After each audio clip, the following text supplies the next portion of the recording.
Selamat pagi pemirsa, salam sehat. Kerja maraton aparat penegak hukum untuk memastikan kelancaran penanganan kasus pembunuhan Brigadir Nofriansah Yosua Huta Barat patut diapresiasi. Kurang dari 2 minggu sejak berkas dari kepolisian dinyatakan lengkap atau P21, giliran pihak kejaksaan yang telah tuntas menyusun surat dakwaan. Bola kini bergulir di lembaga yudikatif. Persidangan yang ditunggu publik akan segera digelar dan kabut yang menyelimuti kasus ini diharapkan tersibat. Inilah editorial Media Indonesia edisi hari ini, Selasa 11 Oktober 2022 dengan tema Pancarkan Keadilan di Sidang Sambo. Editorial Media Indonesia juga dapat Anda simak di MG Radio Network di frekuensi 94,7 FM di kawasan Jakarta dan sekitarnya. Para pendengar bisa turut berpartisipasi dan berinteraksi dalam editorial Media Indonesia. Sampaikan pendapat Anda pemirsa dengan berpartisipasi melalui telepon interaktif di nomor 0215839900. Bersama saya, Eva Wondo. Pagi hari ini telah hadir bersama saya Ketua Dewan Redaksi Media Group, Elman Saragih. Selamat pagi Bang Elman. Pagi Mbak Eva. Apa kabar Bang Elman? Baik. Sehat ya? Sehat. Salam sehat untuk Bang Elman dan juga pemirsa. Nanti kita akan bahas Bang Elman terkait dengan kasus Verdi Sambo ya. Editorial Media Indonesia hari ini pancarkan keadilan di sidang Sambo. Tetapi sebelumnya kita akan bahas dulu Bang Elman dan juga pemirsa 3 headline Media Indonesia untuk hari ini Selasa 11 Oktober 2022. Yang pertama, daerah mulai siapkan mitigasi bencana. Ini karena BMKG menyatakan cuaca ekstrim masih akan terjadi Bang Elman hingga tanggal 15 Oktober 2022 di sejumlah wilayah di Indonesia. Dari Aceh, Banten, DKI Jakarta, Jabar, Jateng, Jatim, Kalbar hingga Sulawesi Tengah. Iya, sebetulnya daerah kita ini kan ya relatif daerah bencana kan. Ya. Mestinya seluruh pemerintah daerah tanpa kecuali setiap saat harus mempersiapkan mitigasinya. Ya, jadi sebetulnya kalau saya baca judul berita ini mungkin judulnya kali yang misleading ya. Karena menurut saya itu mitigasi bencana ini setiap saat harus disiapkan oleh pemerintah daerah. Harusnya setiap saat, bukan saat menjelang ada bencana atau himbauan dari BMKG seperti saat ini ya Bang? Setiap saat. Ya tentu kalau misalnya ada himbauan dari Badan Penanggulangan Bencana Nasional, itu tentu mutlak, ya kan, untuk pengingat aja. Tapi tanpa himbauan itu pun mereka sudah harus siap. Karena memang saya katakan tadi, daerah kita ini relatif rawan bencana kok. Ya. Jakarta aja muncul kan gitu kan, betul. Ibu kota negara loh. Betul. Kita nggak bicara di pedalaman sana yang sulit terjangkau kan, kita kan nggak tahu kan. Nah oleh karena itu memang para gubernur, para bupati, wali kota, ya camat, ya lurah, seluruh perangkat pemerintah daerah. Mungkin Bang Elman dianggapnya biasa, sudah langganan banjir, sudah langganan longsor, ini biasa aja. Tidak boleh biasa. Tidak boleh biasa. Ini menyangkut nyawa. Satu nyawa pun berharga, bernilai pada kita. Jadi nggak boleh. Ada atau tidak ada himbauan atau peringatan dari BNPB, dari BMKG, tetap harus ada mitigasi ya, mutlak. Mutlak, bukan tetap, mutlak harus ada. Karena kita rawan bencana. Baik, itu adalah headline Media Indonesia yang pertama dan Bang Elman sampaikan mutlak ya mitigasi. Baik, berikutnya adalah KPU verifikasi parpol pada 14 Oktober 2022. Hal ini menyikapi adanya klarifikasi yang dilakukan 4 partai politik ke KPU ya Bang Elman. Yeah. Partai Republiku, Partai Republik Satu, Partai Republik Indonesia dan Parsindo. Ya, jadi ini bagus ya. Jadi KPU akan menggelar ya semacam acara amplifikasi. Yeah. Parpol-parpol bakal ikut dalam pemilu 2024. Jadi terutama memverifikasi administrasinya. Dan memang kita harapkan KPU harus terbuka. Terbuka untuk dikoreksi, terbuka untuk memberikan penjelasan. Mau baik diminta maupun tidak diminta. Sehingga tidak muncul buruk sangka. Jadi ini penting nih. Jadi kita harapkan tanggal 14 Oktober nanti seluruh partai politik yang sudah mendaftar yaitu mencermati dan kita harapkan semua ada saling keterbukaan. Keterbukaan, jadi, transparansi. Tidak boleh ada unsur curiga gitu ya. Menurut saya sih KPU sekarang sangat terbuka, transparan. Ya tentu mungkin bagi yang tidak lolos selalu melihat yang katakanlah kelemahan kan gitu kan. Tapi mudah-mudahan nanti tanggal 14 Oktober nanti semua akan bisa menerima dengan lapang dada lah. Baik, Ya. baik. Yang penting adalah tidak ada kecurigaan. Itu Tidak yang ada paling penting kecurigaan, dan tidak boleh ada kecurigaan. Dan tidak boleh ada Karena ini kecurigaan. terbuka kok, barang terbuka kok, Ya. nggak ada yang ditutupi. Baik, itu adalah headline Media Indonesia yang kedua ya, Bang Elman dan juga pemirsa. Berikutnya kita bahas headline Media Indonesia yang ketiga, ini masih juga akan berkaitan dengan editorial Media Indonesia hari ini. Verdi Sambo, DKK di sidang pekan depan. Kemungkinan tanggal 17 Oktober ya, Bang Elman? Ya, kalau saya baca apa yang tersurat ya, dan apa yang saya dengar sendiri di televisi, bahwa Ketua Pengadilan Negeri Jakarta Selatan Pak Pasaribu Ya. sudah memastikan persidangan Sambo ini akan digelar Senin yang akan datang, Ya. tanggal 17 Oktober. Dan dipastikan juga akan terbuka untuk publik. Terbuka dan offline, sehingga memang seluruh masyarakat bisa menonton, menyimak, dan sekaligus mengawasi. Ya, ya. Jadi persidangan ini memang nanti mungkin juga kita harapkan televisi bisa live ya, sehingga buat mereka yang tidak bisa ikut di dalam ruang persidangan bisa nonton di televisi, dan bahkan juga kalau saya baca Pengadilan Jakarta Selatan juga menyiapkan monitor kan. Ya, ya. Jadi saya pikir baguslah.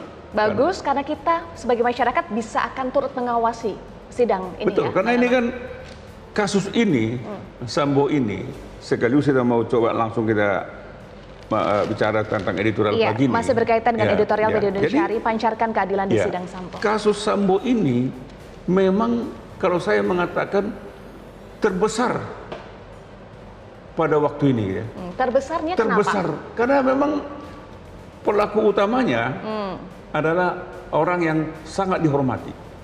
Penegak hukum. Penegak hukum, ya kan, jenderal, kan gitu.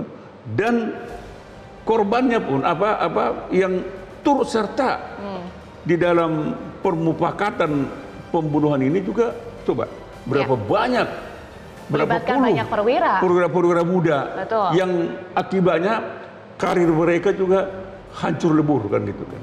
Tumbang Ini, semua, tumbang Bang Elman. semua ini kan. Nah ini jadi menurut saya memang kasus ini boleh dikatakan sangat menarik perhatian seluruh masyarakat Indonesia dan masyarakat dunia. Ya. Jadi sekarang ini sedang disorot. Nah, oleh karena itu kita harapkan persidangan nanti harus transparan, harus terbuka, dan harus kredibel, Ya. dan harus bermartabat itu jalannya persidangan. Kalau tidak, masyarakat akan menjatuhkan vonis yang bisa akan menghancur leburkan perwajahan penegak hukum di Indonesia. Sudah tidak percaya lagi pada hukum mungkin, Bang Elman. Ya, selama ini juga jujur aja kan masyarakat kadang-kadang juga agak miring juga. Jadi sudah udahlah. Ini kasus ini juga Mbak Eva ya. Kasus ini juga sebagian masyarakat sudah mengambil kesimpulan, ini sih paling main-main ini katanya. Walaupun kalau kita lihat pasal yang dituduhkan adalah pasal yang sangat ditakuti. Iya, Itu 340. Pembunuhan berencana. Wah, ini nggak tanggung-tanggung ini. Tetapi walaupun begitu, masyarakat masih banyak yang tidak yakin. Ini jangan-jangan nanti hengki-pengki nih, main mata nih. Waduh, jangan Nah, sampai itu, Bang Elman. Itulah sebabnya kita harapkan KPK harus mengawasi ini. Ya. Komisi Yudisial harus mengawasi perilaku hakim. Ya. KPK mengawasi apa yang terjadi di balik peristiwa ini kan gitu. Kita kan nggak tahu nih kan di balik sana apa yang terjadi gitu. Ya. Ya. Baik, jangan sampai semakin miring, Bang Elman. Sekarang adalah sesuai dengan editorial Media Indonesia hari ini, pancarkan keadilan. Yang di sidang menentukan miring tidak miring nanti adalah para jaksa dan hakim yang mengadili perkara ini. Baik. Kalau mau miring, lakukan aja permainan-permainan. Jangan sampai ya, Ya. harus dipancarkan keadilannya. Betul. Inilah editorial Media Indonesia pemirsa, pancarkan keadilan di sidang Sambo.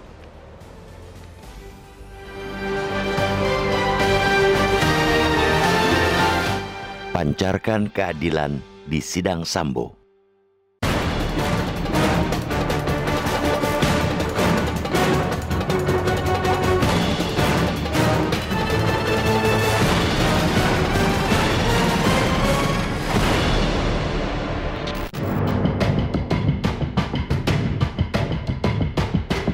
Kerja maraton aparat penegak hukum untuk memastikan lancarnya penanganan kasus pembunuhan Brigadir Yosua Huta Barat atau Brigadir J nampaknya patut diapresiasi. Aparat terbaik dan terpilih dari masing-masing lembaga penegak hukum dikerahkan untuk memastikan jalannya proses penegakan hukum ini. Kurang dari 2 minggu sejak berkas dari polisi dinyatakan lengkap atau P21, giliran pihak kejaksaan yang telah tuntas menyusun surat dakwaan. Kemarin, berkas perkara yang melibatkan Ferdi Sambo telah dilimpahkan ke Pengadilan Negeri Jakarta Selatan. Bola kini bergulir di lembaga yudikatif. Persidangan yang ditunggu publik akan segera digelar. Kabut yang menyelimuti kasus ini diharapkan tersibak. Misalkan terkait motif, juga mengenai peran masing-masing tersangka, serta polemik ada tidaknya pelecehan seksual diharapkan terungkap. Setidaknya ada 11 berkas perkara yang telah dilimpahkan, baik itu berkas dugaan kasus pembunuhan Brigadir J maupun berkas kasus obstruction of justice atau tindak pidana dalam upaya menghalangi penegakan hukum yang dilakukan Sambo dengan sejumlah anak buahnya. Dalam sebuah persidangan, kasus akan dibuka secara gamblang dan terang benderang. Bukti-bukti dan saksi akan dihadirkan untuk dapat memperkuat pembuktian terhadap dakwaan jaksa penuntut umum. Begitupun pembelaan para terdakwa akan disuguhkan menjadi bahan pertimbangan bagi majelis hakim. Di tangan majelis hakimlah nantinya palu keadilan akan menentukan apakah kasus ini akan menemukan keadilan atau justru mengangkanginya. Peraturan para wakil Tuhan bagi pencari keadilan ini akan disorot publik agar mampu menghadirkan persidangan yang kredibel dan bermartabat. Sidang akan digelar Senin 17 Oktober. Ditunjuk sebagai Ketua Majelis Hakim persidangan dengan tersangka Ferdi Sambo yakni Wakil Ketua PN Jaksel Wahyu Iman Santosa. Sementara anggota majelis hakimnya terdiri atas Morgan Simanjuntak dan Alimin Ribut Suyono. Persidangan akan terbuka bagi publik untuk memudahkan pengawasan oleh masyarakat dan juga mungkin akan disiarkan secara langsung oleh media yang membuat kasus ini pasti mendapat sorotan penuh. Transparansi dan akuntabilitas jalannya persidangan yang akan membuat terwujudnya jalan keadilan bagi keluarga Brigadir J serta proses persidangan yang berimbang, terbuka, berdasarkan pada bukti-bukti faktual dan objektif. Sehingga tentu dalam kasus yang benar-benar disorot oleh publik, jaksa dan hakim akan benar-benar mewujudkan keadilan. Baik itu bagi keluarga korban Brigadir J ataupun keadilan bagi Barada Richard Eliezer yang telah dengan berani membuka kotak Pandora kasus ini. Hukumlah pihak yang bersalah secara setimpal, sebaliknya pihak yang tidak bersalah haram dikenakan hukuman. Sekali lagi, harapan terwujudnya keadilan akan menjadi pertaruhan apakah proses penegakan hukum di negeri ini mampu meninggikan martabatnya atau justru merendahkannya.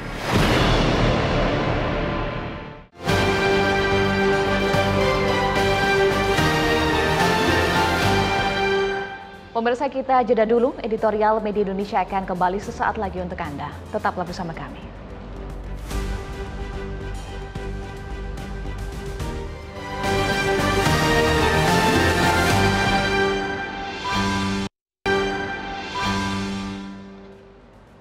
Anda kembali di Editorial Media Indonesia. Pemirsa, kita sudah terhubung melalui sambungan telepon dengan juru bicara Komisi Yudisial Miko Ginting untuk membahas lebih lanjut Editorial Media Indonesia hari ini pancarkan keadilan di sidang Sambo. Selamat pagi Pak Miko, salam sehat Pak. Selamat pagi Mbak Eva, salam sehat. Baik. Terima kasih sudah diundang. Baik Pak Miko, bagaimana Komisi Yudisial turut mengawal dan mengawasi perilaku hakim dalam kasus Ferdi Sambo di persidangan nanti? Yudisial adalah menjaga kemandirian hakim ya Mbak Eva. Karena kemandirian hakim itu adalah prasyarat utama untuk hakim memeriksa dan memutus perkara ini supaya bebasnya begitu ya. Sehingga nanti putusannya hanya berdasarkan hukum dan keadilan gitu. Nah, kita akan melakukan tugas pemantauan. Ini suatu tugas yang diberikan oleh Undang-Undang Komisi Yudisial gitu ya. Dan sudah sejak jauh-jauh hari memang sudah diputuskan gitu bahwa kita akan melakukan tugas pemantauan. Nah, tugas pemantauan ini bisa dilihat dalam dua kerangka. Satu, dia kerangka pengawasan, yaitu agar mencegah hakim untuk tidak melanggar kode etik dan pedoman perilaku hakim, gitu ya. Nah, tapi ada juga kerangka yang kedua. Kerangka kedua itu adalah untuk mencegah agar hakim tidak direndahkan kehormatannya begitu ya, dengan intimidasi, dengan iming-iming dan sebagainya gitu. Jadi sekali lagi tugas pemantauan itu ditujukan bukan untuk mengintervensi hakim, tapi justru sebaliknya untuk menjaga kemandirian hakim agar hakim bebas dalam memeriksa dan memutus perkara ini dan hanya bersandar pada hukum dan keadilan gitu. Baik, tidak intervensi hakim tetapi menjaga kemandirian hakim. Bagaimana memastikan kemandirian hakim? Ya, itu yang kita lakukan kan dengan tugas pemantauan itu.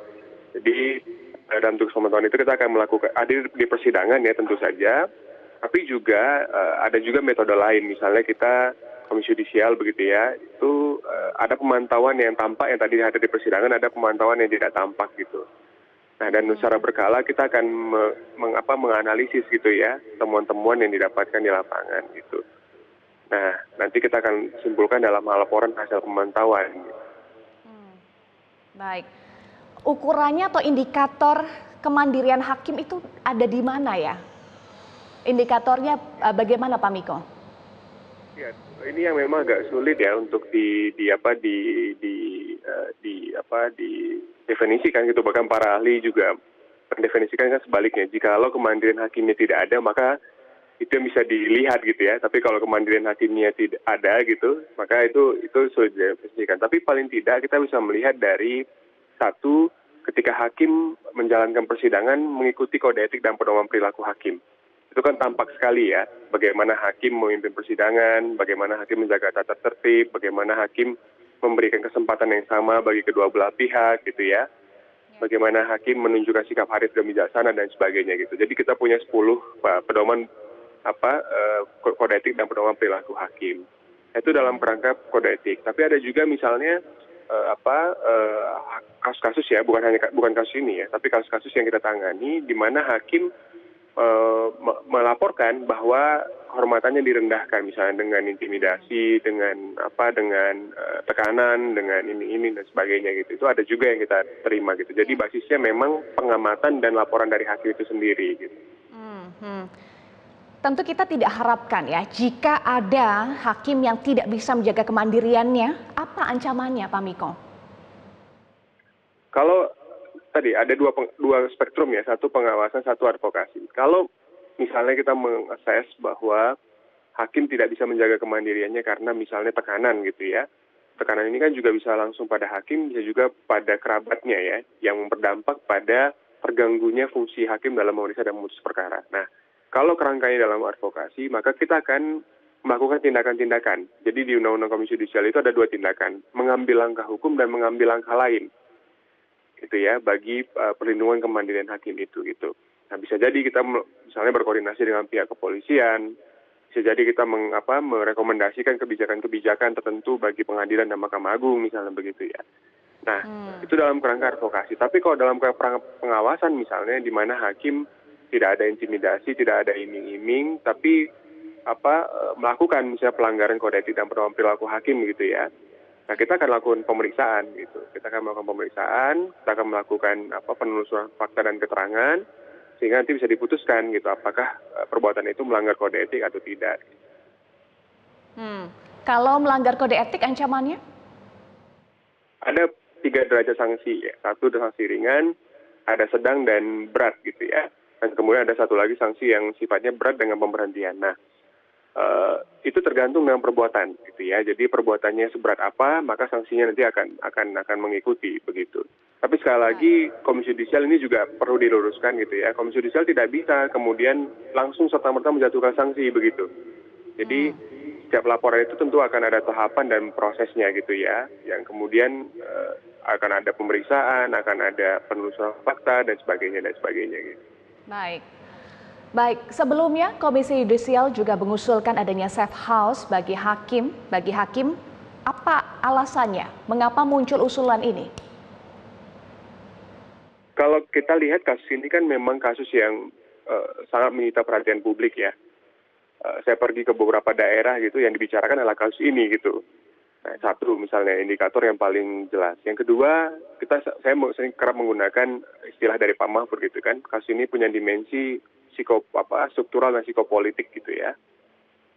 Kemudian dari yang ketiga misalnya dari sisi aktornya kan memang terdakwanya utamanya adalah Jenderal Bintang 2 ya, ex-Jenderal Bintang 2. Kemudian ada beberapa ex-personel kepolisian yang tersangkut paut dengan kasus ini gitu. Jadi dari sisi aktor ini memang melibatkan para penegak hukum pada level yang kalau saya katakan itu high profile gitu ya. Nah, jadi di titik itulah kita kemudian menggali dan mengumpulkan aspirasi gitu. Nah, salah satu aspirasinya adalah memang perlindungan terhadap hakim dalam bentuk safe house. Jadi safe house-nya kan memang ini ya rekomendasi konkretnya gitu ya. Tapi poin utamanya adalah memberikan perlindungan terhadap kemandirian hakim. Nah, kemarin kita verifikasi karena Komisi Yudisial kan tidak mungkin juga langsung mengusulkan rekomendasi ke Mahkamah Agung misalnya safe house gitu ya. Jadi kita memverifikasi kepada pihak pengadilan apakah benar begitu ada kebutuhan itu. Selain safe house kan juga ada aspirasi soal lokasi pemindahan lokasi sidang gitu ya. Nah, kita verifikasi, pihak pengadilan mengatakan mereka sudah berkoordinasi erat dengan pihak kepolisian terkait dengan pengamanan sehingga tidak membutuhkan pengawalan yang khusus dan juga berupa safe house gitu. Iya, terkait dengan hal ini, Pak Miko, bagaimana respon atau tanggapan KY karena pihak PN Jaksel menilai tidak perlu adanya safe house? Ya, KY tentu menghormati keputusan itu karena penilaian ya terhadap situasi, penilaian terhadap risiko, penilaian terhadap mitigasi itu memang ada pada penyelenggara persidangan, Mbak. Dalam hal ini Pengadilan Negeri Jakarta Selatan gitu ya. Jadi kita sangat menghormati hal tersebut. Nah, tapi memang dari waktu ke waktu Komisi Yudisial kan akan melakukan tugas pemantauan tadi ya, akan melakukan pengamatan sehingga kalau ada situasi-situasi yang berkembang di kemudian hari, maka Komisi Yudisial juga akan memberikan rekomendasi-rekomendasi kepada pihak-pihak terkait gitu. Jadi sementara ini kita akan menghormati dulu sikap pihak pengadilan karena mereka adalah sentral pengadilan dalam perkara ini gitu ya, sentral pengadilan dalam perkara ini. Nanti kalau ada perkembangan-perkembangan yang lebih lanjut, maka kita akan kemudian membicarakan kembali begitu. Baik, terima kasih juru bicara Komisi Yudisial Miko Ginting sudah bergabung bersama kami di Editorial Media Indonesia. Salam sehat selalu, Pak Miko. Baik, Bang Elman, tadi kita sudah simak ya, dari Komisi Yudisial juga akan turut memantau, turut mengawal, bahkan juga akan mengawasi perilaku hakim supaya betul-betul para hakim bisa menjaga kemandiriannya. Ya, sebetulnya kan itu kan tugas utama KY kan. Itu sebetulnya diminta atau tidak diminta kan. Nah, persoalannya sebetulnya bagaimana Mahkamah Agung menyikapi keberadaan KY ini kan. Sebetulnya kalau mau jalannya persidangan dan penegakan hukum itu seperti yang diharapkan tadi itu betul-betul mandiri ya, bebas, independen gitu kan, ya memang nanti akan terukur semuanya dari kualitas penegakan hukumnya. Jadi tanpa kita minta pendapat ini itu nanti itu ujungnya bagaimana kualitas penegakan hukumnya. Itu bukti nyata. Apakah dalam persidangan itu juga mereka menjunjung tinggi fakta hukum dan barang buktinya? Karena itu sebetulnya utamanya. Sepanjang baik jaksa dan hakim sama-sama menjunjung tinggi barang bukti dan fakta hukum, maka persidangan itu pasti akan berjalan netral dan ya pasti kredibel dan bermartabat. Jadi kualitasnya dilihat dari situ ya, Bang. Bagaimana bisa menjunjung fakta hukum dan juga barang bukti. Persis. Tapi kalau nanti mereka tidak menghargai, tidak menjunjung tinggi fakta hukumnya apa? Barang buktinya apa? Apalagi sebetulnya kan kasus Sambo ini kan sebetulnya kan sudah sangat simpel. Karena sangat simpel karena sudah ada permintaan maaf dan juga pengakuan dari yang bersangkutan, Ferdy Sambo. Pokoknya tersangka utamanya sudah mengakui ada pembunuhan, membunuh gitu kan. Apakah dia minta orang lain atau pembunuhan itu ada. Ya kan itu dia udah minta maaf kepada keluarga kan. Jadi istilahnya itu pasal 338 unsur pembunuhannya sudah terbukti. Sudah pasti terbukti ya, 338. Nah, jadi tinggal lagi sekarang tentunya kan rakyat berharap hukuman seberat-beratnya 340. Nah, itu yang sekarang yang akan ada perdebatannya kan. Jadi sebetulnya kalau nanti antara 340 348 ini nanti ternyata sepertinya abu-abu, disitulah kita ragukan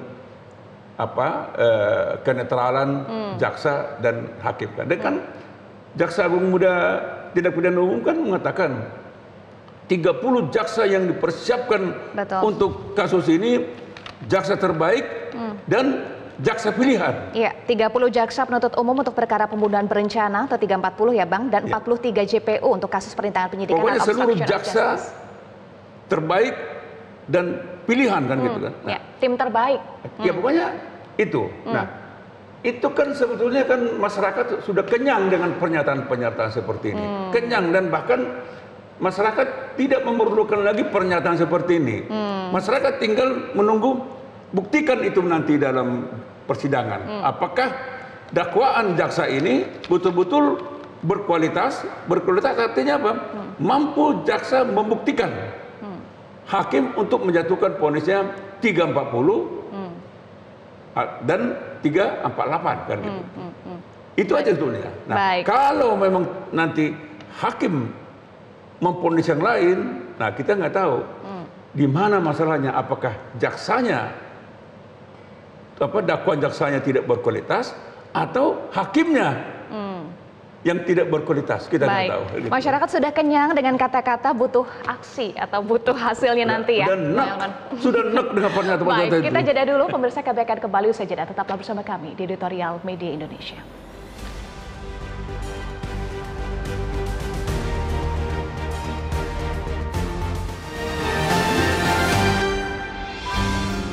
Media Indonesia mengajak Anda untuk mengakses fitur premium e-paper. Dengan sajian konten berbasis intelektual dan meneguhkan kebangsaan, Media Indonesia tampil dengan lebih dinamis melalui e-paper Media Indonesia yang dapat Anda akses kapan saja, di mana saja. Caranya mudah, download aplikasi Media Indonesia di Android atau ketik link e-paper.mediaindonesia.com atau bisa scan QR Code pada layar kaca Anda. Klik tab e-paper di bagian samping layar tablet Anda, daftarkan data diri, serta pilih paket berlangganan e-paper Media Indonesia sesuai dengan kebutuhan Anda. Nikmati juga bonus spesial tambahan 4 halaman rubrik fokus setiap hari. Semua bisa Anda dapatkan hanya di e-paper Media Indonesia. Untuk informasi lebih lanjut, hubungi customer service di nomor 0811 1201 2018 atau kunjungi media sosial @mediaindonesia. Media Indonesia, referensi bangsa. Pemirsa, terima kasih Anda masih bersama kami di Editorial Media Indonesia. Bang Elman dan juga pemirsa saat ini sudah bergabung bersama kami beberapa penelpon. Langsung saja kita akan sapa Pak Ikhwan dari Jember, Jawa Timur. Selamat pagi Pak Ikhwan, salam sehat Pak. Selamat pagi Mbak Eva, selamat pagi Bang Elman. Pagi Pak. Kalau keadilan itu memberi dan memperlakukan, ya rasa wajib setelah hak dilaksanakan, baik terhadap diri sendiri sesama maupun terhadap Tuhan. Inilah cita-cita semua orang yang ingin law enforcement itu objektif. Nah, pengadilan Ferdian Sambo ini menurut saya ya seperti sinetron dengan judul saling tembak antar polisi. Untuk itulah maka yang penting harus diperhatikan bahwa pengadilan Sambo ini luar biasa. Karena pangkatnya Inspektur Jenderal, dia Kepala Propam, dialah yang menjalankan hak kewajiban fungsi kedudukan tugas tanggung jawab Satgas khusus Merah Putih yang konseptornya adalah Pak Tito Karnavian. Nah, kalau kemudian nanti sudah sampai masalah kultural dan struktural dan kultural, wah ini jadi besar nih. Karena tugas itu lalu menjadi ada hubungan antara Pak Sambo dengan kepolisian dan presiden. Karena ini era pemerintahan sipil, sehingga polisi yang menjadi depannya. Untuk itulah yang penting harus diperhatikan, mari bersama-sama kita ikuti perjalanan pengadilan yang luar biasa ini di saat kita sedang dalam keadaan oleh Komnas HAM, peristiwanya Pak Sambo ini disebut peristiwa mafia dengan godfather-nya adalah Ferdinand Sambo. Nah, pengadilan dalam keadaan yang luar biasa seperti ini, betul-betul saya pengen tahu bagaimana sebenarnya menegakkan hukum secara konsekuen, konsisten, dan komitmen. Terima kasih Bang Elman dan Mbak Eva. Baik, terima kasih Pak Iwan dari Jember, Jawa Timur. Berikutnya Pak Sukarwan dari Temanggung, Jawa Tengah. Selamat pagi Pak Sukarwan, salam sehat Pak. Ya, alhamdulillah sehat. Selamat pagi semuanya, Metro. Ya, silakan Pak Sukarwan. Begini, saya terus ingat sidangnya Jessica Kumala Wongso kopi sianida. Nah, itu menarik sekali. Ya, hampir dikatakan seperti sinetron, oke lah, tapi jangan kehilangan maknanya seorang jaksa untuk menuntut yang bersalah. Yang kedua, itu yang pertama ya. Yang kedua, ini adalah taruhan kredibilitas jaksa. Kemarin kan di TV Metro beritanya, saya siapkan antara 20 sampai 30 jaksa. Tapi fakta nanti itu jaksanya tuh benar-benar kredibel atau terus saya takutnya ono nanti istilah iklan jarum sur wani piro terus habis di jalan akhirnya Sambo dihukum 10 tahun. Padahal tuntutan masyarakatnya hukuman mati kan pasal 340. Setidak-tidaknya seumur hidup atau 20 tahun. Saya khawatir kalau jaksa Pinangki saja dapat diskon. Ini masyarakat kan geram juga kan. Nah ini Sambo itu ini juga taruhan jaksa dan taruhan polisi seluruh Indonesia. Intinya itu tidak akan terjadi tembak-menembak antar polisi kalau penataran P4 era Orde Baru diterapkan lagi. Itu intinya. Karena sekarang baik pegawai polisi tidak pernah mengenyam penataran P4 sehingga walaupun aktivitas lainnya rajin, sergap itu tetap biadab. Oke, itu aja Mbak. Baik, terima kasih Pak Sukarwan dari Temanggung, Jawa Tengah. Berikutnya Pak Yunus Luat dari Tanjung Selor, Kalimantan Utara. Selamat pagi Pak Yunus Luat, salam sehat Pak. Selamat pagi, salam sehat selalu untuk seluruh warga NKRI tercinta. Dan sukses selalu untuk Bung Elman dan Mbak Eva. Terima kasih. Kami dari Tanjung Selor, Kabupaten Bulungan, Provinsi Kalimantan Utara menyambut baik kinerja kepolisian. Mudah-mudahan di dalam kasus besar ini presisi Polri tetap dikedepankan. Mari dalam persidangan kasus harus dibuka secara gamblang dan terang benderang. Sesuai bukti-bukti yang ada, jangan ada oknum yang bermain. Kami sangat-sangat menghargai kinerja Polri, walaupun ada oknum yang berbuat yang tidak baik, yang merusak citra Polri. Khusus untuk di Kalimantan Utara kami tahu presisi Polri masih ditegakkan, masih nampak. Sesuai dengan kepemimpinan yang terhormat Bapak Kapolda Kalimantan Utara, Irjen Polisi, Bapak Daniel Aditya Jaya, dan secara khusus lagi untuk Kapolres Bulungan, AKBP Maradona. Baik. Masih dengan seluruh staf masih tetap harus berdiri pada presisi Polri. Untuk itu kami dukung dari pelosok supaya jangan ada yang merusak citra, tetapi mari buka itu dengan sebaik-baiknya. Terima kasih Pak Yunus Luat dari Tanjung Selor, Kalimantan Utara. Bang Elman, tadi kita sudah simak ya, ada harapan bagi para penelpon agar kasus ini betul-betul terang benderang, jangan sampai ada oknum yang bermain, jangan sampai ada wani piro, Bang Elman. Jadi memang saya garis bawahi tadi apa yang disampaikan oleh pemirsa tadi ya, wani piro. Nah, jadi inilah sebetulnya yang sampai hari ini menghantui perasaan masyarakat kita, masyarakat yang mencari keadilan kan gitu kan. Ini penyakit wani piro ini kan. Nah, itulah sebabnya sebetulnya penyakit itu ya Bang ya. Itu sebabnya dari awal kan Presiden Pak Jokowi kan sudah mengingatkan harus transparan. Jadi jarang sekali kepala negara menekankan itu. Kan biasanya kepala negara ya udahlah urusan jaksa, urusan polisi, urusan hakim. Tapi kali ini Presiden menekankan itu harus transparan, buka selebar-lebarnya, seterang-terangnya. Nah, mengenai tentang yang dikatakan Pak pemirsa tadi, Pak Sukarwan, wani piro ini tadi dia.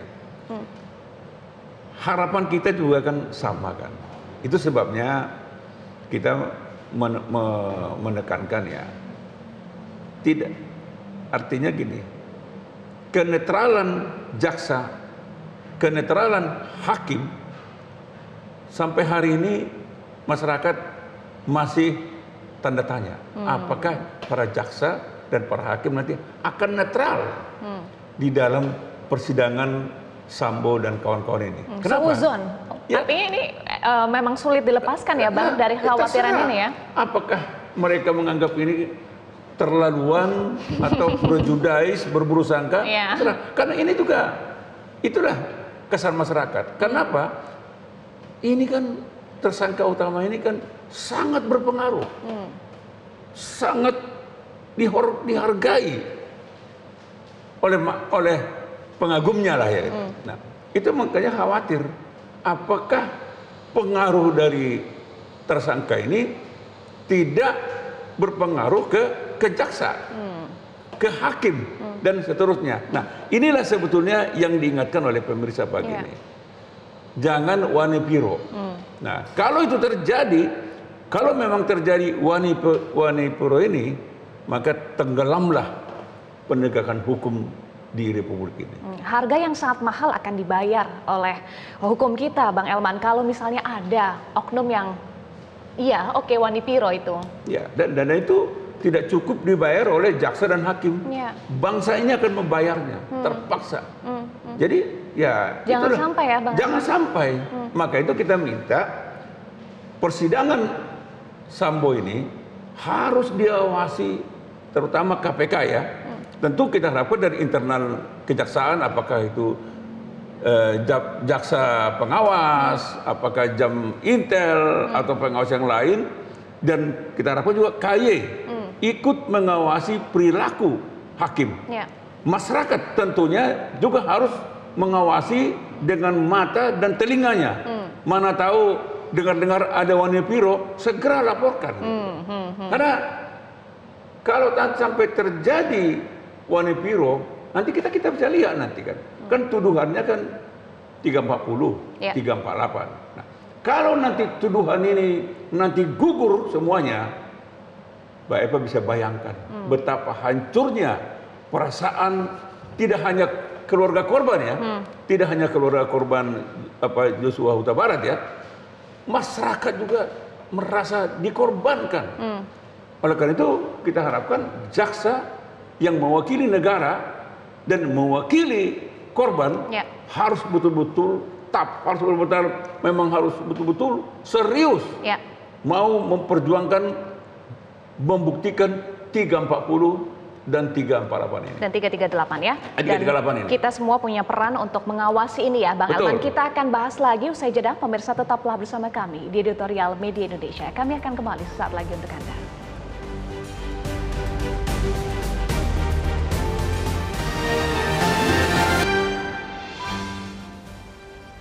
Anda kembali di Editorial Media Indonesia. Bang Elman, sidang 17 Oktober Senin pekan depan ya.